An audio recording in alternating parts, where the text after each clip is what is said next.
Shalom, perkenalkan nama saya Francisca Menropa dengan NIM 2001040444. Saya akan memaparkan webinar dengan judul Merdeka Belajar sebagai wujud inovasi dan akselerasi kualitas pendidikan tinggi dan pembelajaran berpusat pada peserta didik dengan narasumber Nadiem Anwar Makarim dan Dr. Julfari Anas MED. Setelah menggelar seminar perdananya pada bulan Maret, webinar The ASEAN Association of Open Universities atau disingkat dengan AAOU kembali hadir dengan mengusung tema Challenges and Opportunities of ODL Post COVID-19.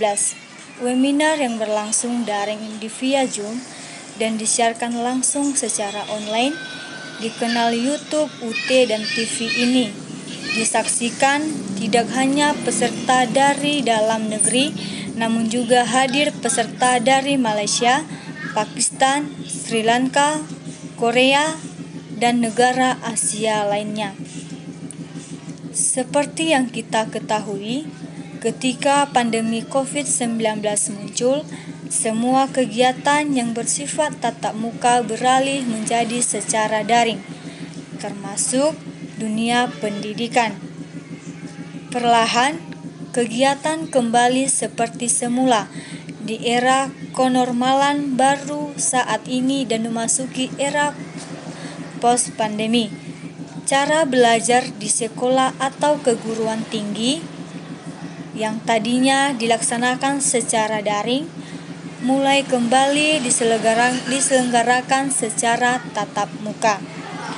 Bagi Association of Open Universities atau disingkat dengan AAOU sebagai institusi yang menerapkan ODL Open and Distance Learning atau disebut juga pendidikan terbuka dan jarak jauh atau PTJJ. Tentu, hal tersebut menimbulkan tantangan dan peluang. Untuk membahas hal tersebut, webinar kali ini mengundang dua pembicara, yaitu Asos Prof. Dr. Ahmad Izene Awang, Vice Chancellor Open University Malaysia atau disingkat OUM, dan Dr. Jahid Mojed, Direktur Academic Planning and Course Production Alam Iqbal Open University Pakistan. Acara webinar dipandu oleh Wakil Rektor Bidang Pengembangan Institusi dan Kerjasama UT sekaligus Sekretaris Jenderal AAOU Rahmat Budiman M.Hum, PhD, dan selaku moderator yaitu Reven Tiran Vivkan Rasa, Lecturer at Faculty of Education Open University of Sri Lanka. Acara terlebih dahulu dibuka oleh sambutan dari Menteri Pendidikan, Kebudayaan, Riset dan Teknologi atau Kemdikbudristek, Nadiem Anwar Makarim. Dalam sambutannya, beliau memaparkan pandemi COVID-19 yang mengubah cara belajar anak didik secara drastis. Dari yang semula melibatkan interaksi dan tatap muka langsung menjadi harus dilakukan secara daring. Sehingga bagi kebanyakan kampus menurut adaptasi cukup lama dan sulit. Hal ini memperlihatkan pendidikan di Indonesia belum mampu menghadapi perubahan secara cepat dalam skala global, ujar Pak Nadiem. Menurut Mas Menteri, pengalaman dan praktik baik yang dimiliki oleh Universitas Terbuka atau UT dapat dibagikan untuk pengembangan sistem pembelajaran yang lebih fleksibel dan akomodatif bagi mahasiswa. Bekal pengalaman ini bisa menjadi bahan refleksi untuk menghasilkan inovasi baru dengan terus memandang ke depan, mempersiapkan mahasiswa dan dosen yang punya kemampuan dan pengetahuan yang semakin dibutuhkan di masa depan. Kemdikbudristek juga melakukan inovasi terobosan dan akselerasi dalam kualitas bidang pendidikan, salah satunya yaitu Merdeka Belajar Kampus Merdeka.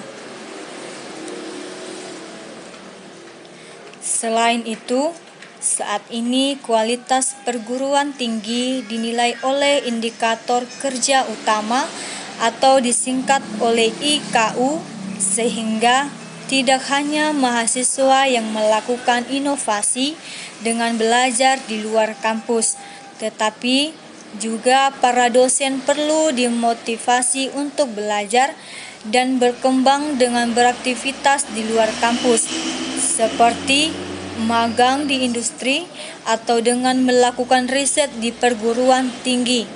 Lain tegas Mendikbudristek, pertukaran ilmu dengan lintas institusi sebagai wujud saling belajar dan bergotong royong dalam berinovasi dan bertransformasi ke arah yang lebih baik, dan ini perlu dimanfaatkan oleh UT.